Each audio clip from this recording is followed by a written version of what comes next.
There are countless extraordinary places on Earth, but only a few people know that in one of the planet's most demanding regions, there is a land where water has long been more precious than gold, a land shaped by extreme desert life, ancient customs, and traditions that have survived unchanged for centuries. In this new video from Uncensored World, we explore Jordan, one of the most intriguing and captivating nations on the planet. The home of the legendary Bedouins, men and women of the desert, admired for their strength, their beauty, their underground cooking techniques, and their wool-woven homes, as well as for their unique sense of honor and hospitality. A type of hospitality so powerful that a single word could once guarantee a traveler protection with one's life. A place full of remarkable curiosities, the lowest point on the planet, a sea where sinking is nearly impossible, and a region many associate with the ancient stories of Sodom and Gomorrah. Cities carved directly into stone and landscapes so imposing that people often call them the Manhattan of the desert, natural sets for films like The Martian and Dune. A land where you'll find goats with tiny ears, communities that still live in caves, and the river where, according to Christian tradition, Jesus was baptized. Pay attention and enjoy this journey. Soon you'll discover if you could accept a form of hospitality unlike anywhere else on Earth in one of the safest countries in the Middle East. Let's begin. Jordan, officially the Hashemite Kingdom of Jordan, lies at the heart of the Middle East, where history and modern life coexist in a striking balance. Its capital, Amman, rises across several hills, blending Roman ruins, lively cafes, and modern towers into one skyline. Unlike other nations in the region, Jordan is neither massive nor overly populated. With an area comparable to Portugal and roughly 10 million inhabitants, it's a country you can cross in a few hours, yet its landscapes shift drastically with every region, from the lush Jordan Valley to the golden deserts of the south. Jordan borders Syria, Iraq, Saudi Arabia, Israel, and Palestine. At first glance, its location may seem tense, but against all odds, it has remained one of the most stable and secure countries in the region. Its calm atmosphere, the result of political and social balance, has earned it the nickname, the Switzerland of the Middle East. Here, diverse religious communities live together peacefully.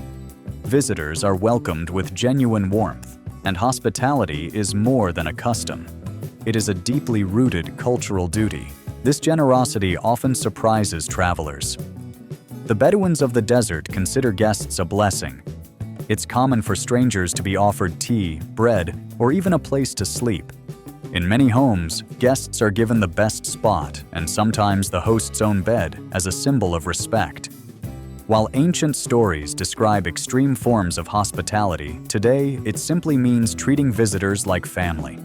In cities, kindness is equally impressive. Taxi drivers refusing tips because you're a guest, shopkeepers giving small sweets so you remember Jordan, or families inviting travelers to weddings or local celebrations. The word Jordanians proudly use for this is karam, meaning generosity. It's one reason many say you arrive in Jordan for the landscapes but return for the people. Tourism is one of Jordan's great strengths. The name Jordan comes from the Jordan River, a short but historic river whose meaning comes from the Hebrew root yared, to descend, describing its path from the mountains to the deep desert basin. The river begins near Mount Hermon in the north and winds through the Jordan Valley before emptying into the Dead Sea after about 300 kilometers. It also holds deep spiritual significance. According to the Gospels, Jesus of Nazareth was baptized by John the Baptist on the Jordanian side of the river, near modern-day Bethany. This site, known as Al-Maghtas, meaning place of baptism, has been a pilgrimage destination for centuries. Local traditions describe divine signs, such as a descending light or a dove symbolizing the Holy Spirit, associated with the event. Today, churches and chapels mark the site. and thousands of pilgrims visit each year to reconnect with this sacred moment. The river flows toward the Dead Sea, the lowest point on Earth at over 400 meters below sea level. Called Al-Bahr al-Mayyit in Arabic, the Dead Sea is a salt lake with no outlet, where water evaporates under intense heat, leaving behind an extraordinary concentration of minerals. Formed millions of years ago by tectonic shifts, its waters hold nearly 10 times more salt than the ocean, making floating effortless. The shores look almost surreal, salt formations like white sculptures and a shimmering horizon caused by dense mineral-filled air.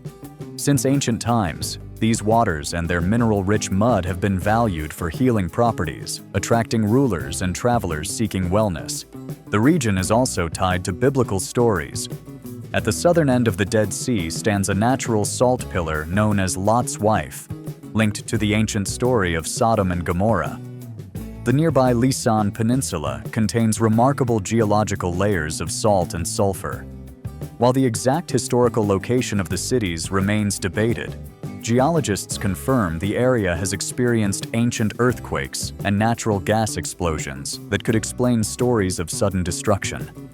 Science and legend meet in this mysterious landscape. Beyond the Dead Sea lies Wadi Rum, a vast red sand desert often called the Valley of the Moon, or the Manhattan of the desert due to its towering stone formations that rise like natural skyscrapers.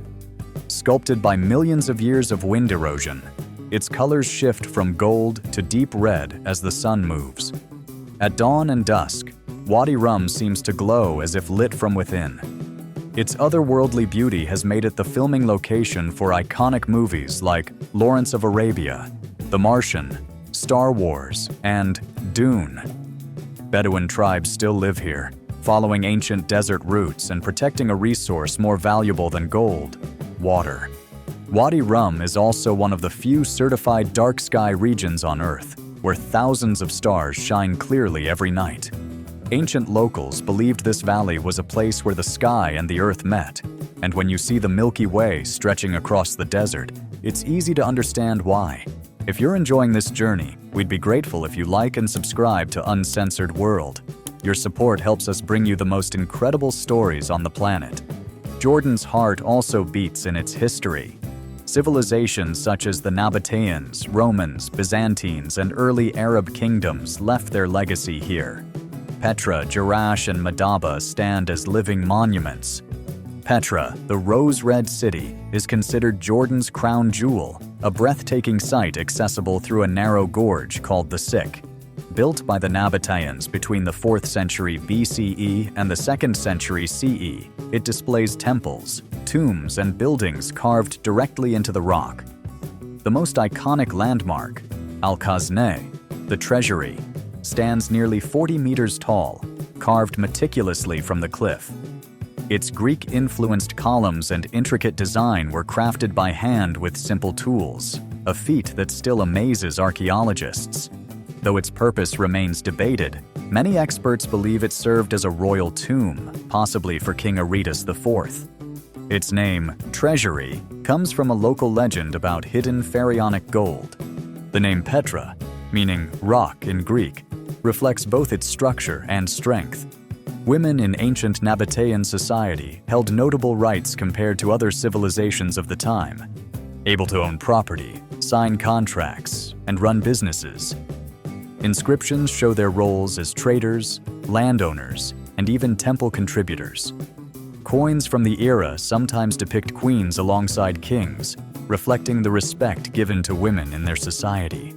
This rare empowerment makes Petra not just an archaeological wonder, but also a symbol of early female autonomy. One remarkable achievement of Petra is its advanced water system. In an unforgiving desert, the Nabateans engineered channels, cisterns, and dams that captured seasonal rain and stored it year-round. This mastery of water made Petra a vital center on regional trade routes. The city flourished until shifting commerce routes and earthquakes led to its decline. Forgotten for centuries, it was reintroduced to the world in the 19th century by Swiss explorer Johann Burckhardt. Today, it is a UNESCO World Heritage Site and one of the new 7 wonders of the world. Jordan has evolved into a largely Muslim nation where religious tradition influences daily life. Polygamy is legally allowed under Islamic law, permitting up to 4 wives, though in modern Jordan it is uncommon, especially in cities. High living costs and modern values mean most families are monogamous. Additionally, the first wife's approval is required for a man to remarry legally. In rural communities, a dowry, called mahr, is still practiced, often symbolic, representing commitment and responsibility. Yet Jordan is a place where tradition and modernity coexist. The Bedouins, descendants of ancient nomadic tribes, embody this balance. Their name comes from Badawi, meaning desert dweller. Known for their resilience, striking features, and dignified presence, many Bedouins retain distinctive traits such as deep-set eyes and sun-bronzed skin. Some groups in southern Jordan even have lighter eyes, a result of ancient interactions with Mediterranean and North African peoples. Their clothing is both functional and traditional. Men wear loose garments called thobes, perfect for desert temperatures, along with a red and white keffiyeh, a national symbol in Jordan. Women wear long embroidered dresses with colorful patterns indicating tribe or status. On special occasions, they add silver jewelry and traditional veils. Historically, their loose garments helped regulate temperature, and in older times, some avoided tight underclothes to endure the desert heat more comfortably, a practical adaptation rather than a cultural rule. In the desert, where water is scarce, Bedouins traditionally minimized bathing, relying on sand and natural oils to maintain hygiene, another adaptation to survival conditions. Their customs are guided by honor and necessity. The dowry system, family agreements, and traditional weddings remain important cultural elements. But what truly stands out is the code of hospitality. Desert travelers relied on one another, and offering shelter and food was a matter of life and honor. Guests received the best sleeping place, protection, and full inclusion in the household.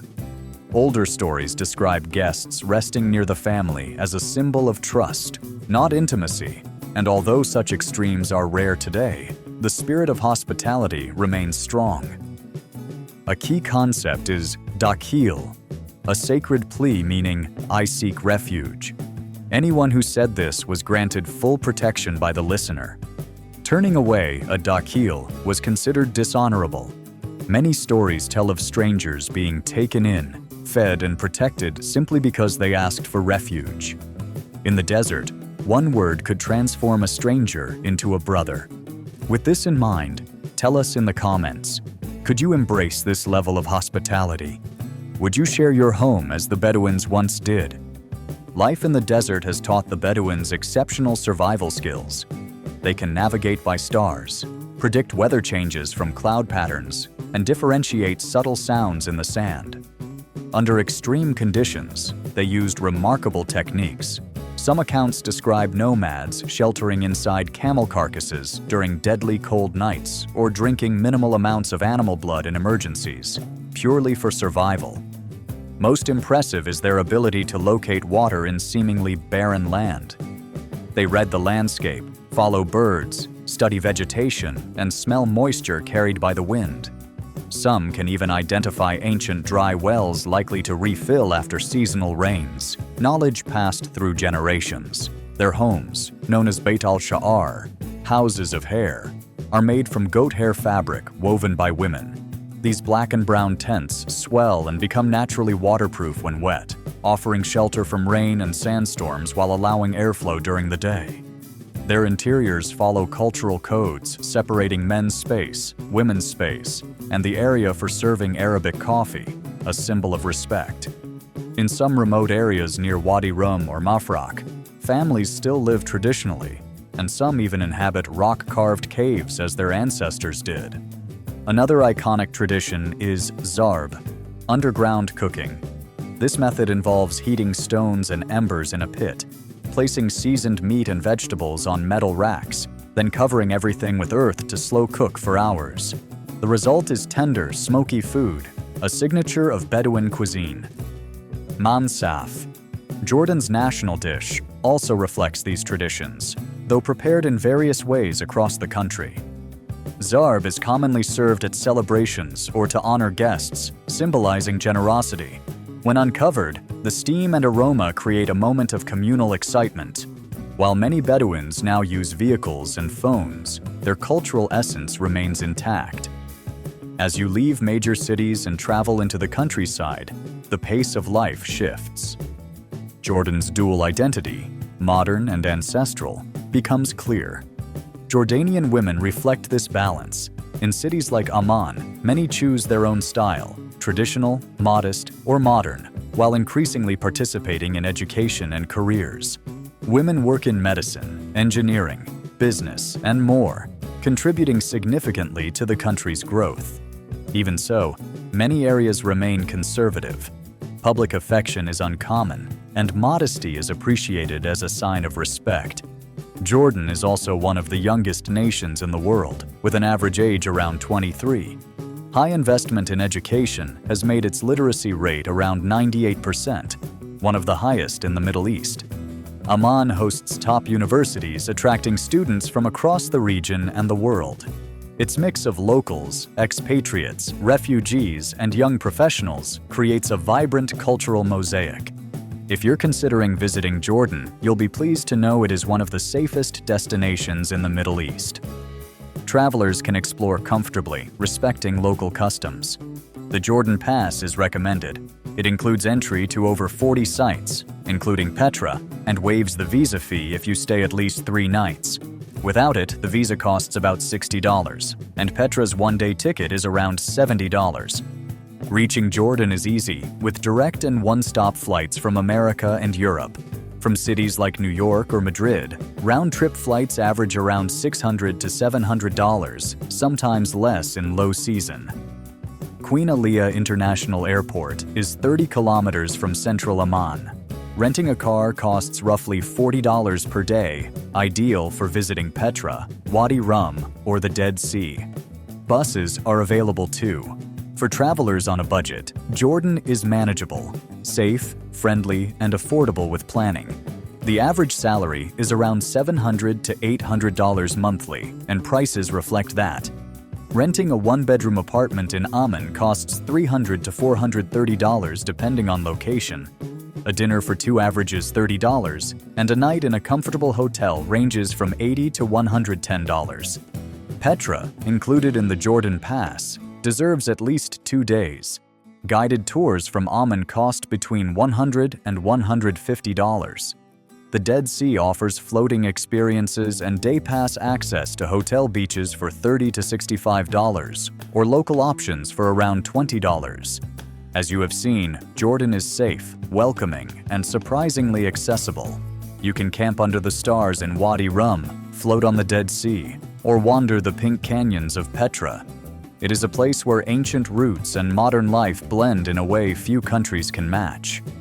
At Uncensored World, we hope this journey through Jordan has inspired you. If you enjoyed this video, leave us a like and a comment. It's the best way to support our work. And if you haven't subscribed yet, now is the time. Activate the bell so you don't miss our next adventures. Explore more videos and discover the wonders this incredible world has to offer.